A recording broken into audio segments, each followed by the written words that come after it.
Hello, my name is Blossoms and welcome to another Genshin Impact video. And today we have a rather brief one, but as you can see, Thoma's on my screen. And for those of you who don't know, you can get him as a trial character in one of his hangout events pathways. So if you just, go through his hangout and you find one of the pathways, he will be available for a trial character, but only for 60 seconds. So you can't really test him out too much.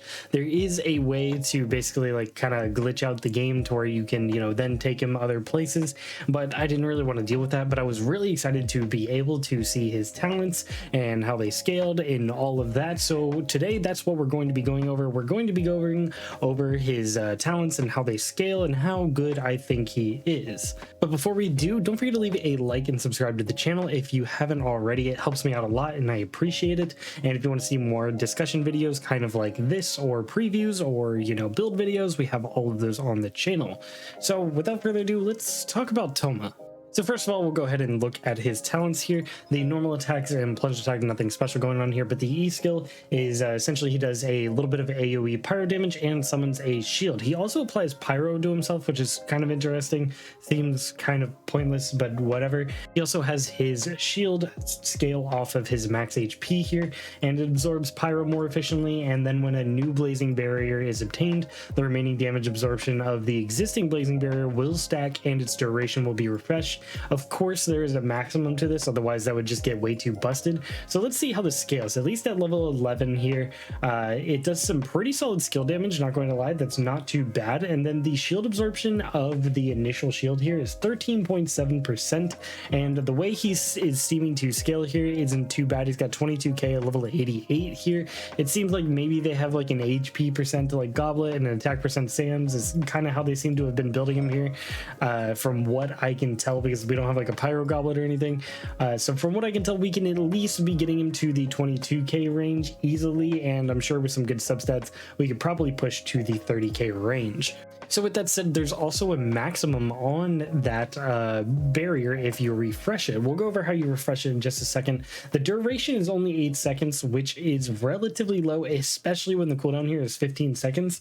So the shield only lasts about half the time of the cooldown, and the max absorption here is 37.2% of max HP, which is quite a lot, especially with that additional part of 4k right there. That's about as strong as Jinyan shields when she has a defense percent goblet there, which is absolutely crazy. So his shield is not going to be bad. That is very reassuring, especially since it stacks there. I'm very excited to see that.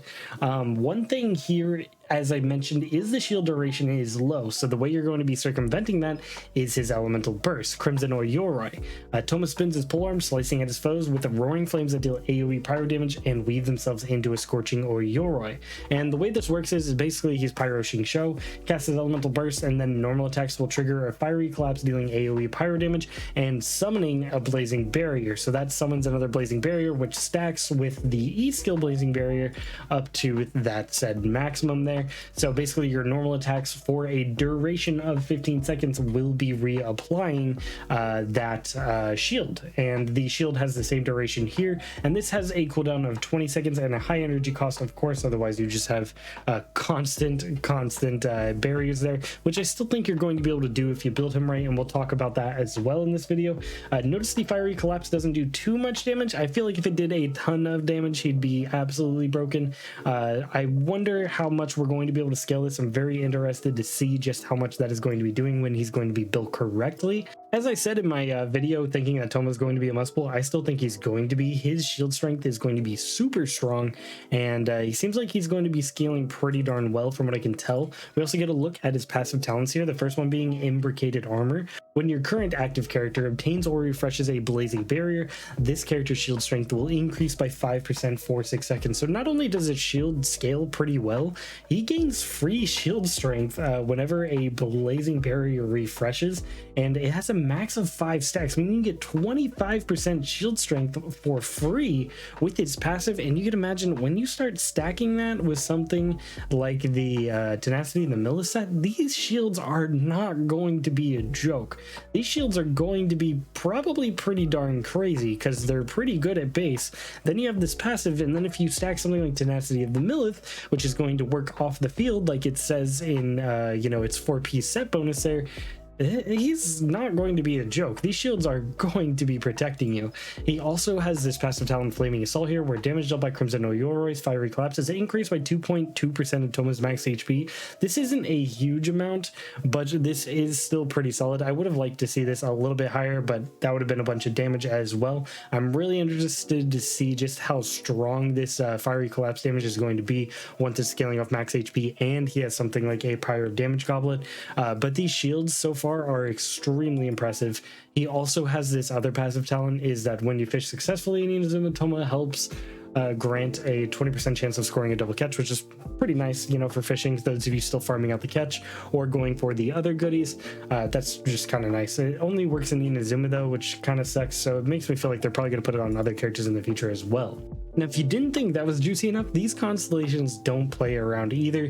He's a character that does want you to go for these constellations. First of all, the C1 here is when a character protected by Thoma's own blazing barrier is attacked, Thoma's own blazing blessing cooldown is decreased by 3 seconds, while his own Crimson or Yoroi's cooldown is decreased by 3 seconds. This effect can be triggered once every 20 seconds. So that little cooldown we were having, the cooldown issues, is definitely going to be mitigated a little bit by 3 seconds. Just from a C1, which is pretty sick, especially on the elemental burst, because the elemental burst here does have only a 5-second gap, so basically you're going to have a 2-second downtime on that, and then you're reducing the gap here substantially, which was a very big gap, so that is also very nice, and I'm really glad that's in his constellations. But the C2 here is also pretty sick, because the Crimson or Yoroi's duration is increased by 3 seconds, so now you can keep it up infinitely if you have him up at C2 and you have him in a really crazy energy recharge build. So that's going to be something you really want to shoot for, because this is going to make you just have shields infinitely if you have them built right. And then C3 here, of course, increasing the talent levels, and C4 here is even crazier and leaning into the infinite shield concept, because after using Crimson or Yoroi, 15 energy would be restored to Thoma, meaning his 80 cost burst just went all the way down to 65, which is definitely a lot more doable. And then you start to get into his final constellation here.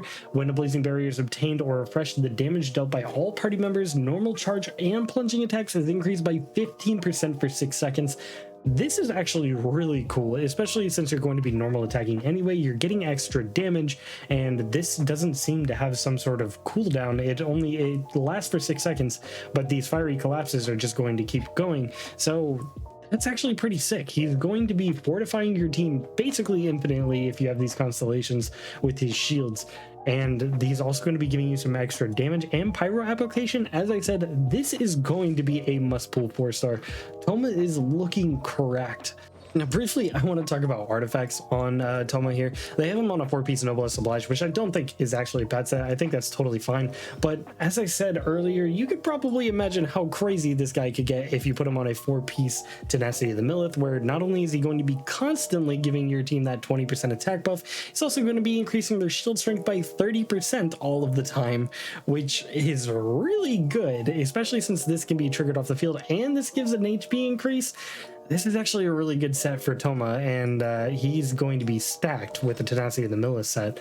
And as for weapons and whatnot, they do have him on the Favonius Lancer, which honestly I think that's probably going to be the best in slot. If his Crimson or Yoroi does end up being capable of some pretty good damage, then the crit rate and crit damage spears are going to be really good. The catch is actually going to be amazing if he actually does decent damage, just because then you'll still get that energy recharge. But I think the particle generation of the Favonius Lance is going to be the move, especially if we're going for like a Tenacity of the Millith set.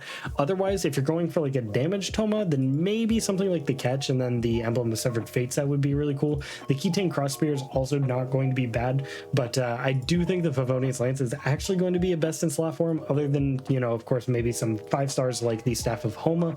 That's probably going to be amazing on him as well, because it gives HP percent and crit damage, which, where can you go wrong, right? So as I said, he's looking pretty sick. He's got a nice little combo here. We'll show him off just a little bit. I can't generate enough particles to get the Q up there, but you know, here's the shield and whatnot. Pretty darn sweet. And as I said, I'm standing firm that I think Thoma is going to be a must-pull 4-star, and his constellations are going to make him the best shield character in the game, comparable to Zhongli, in my opinion, who is one of the strongest shield characters in the game right now. But Thoma being able to refresh it constantly and have off-field pyro application, I think is really going to cement him as an amazing character.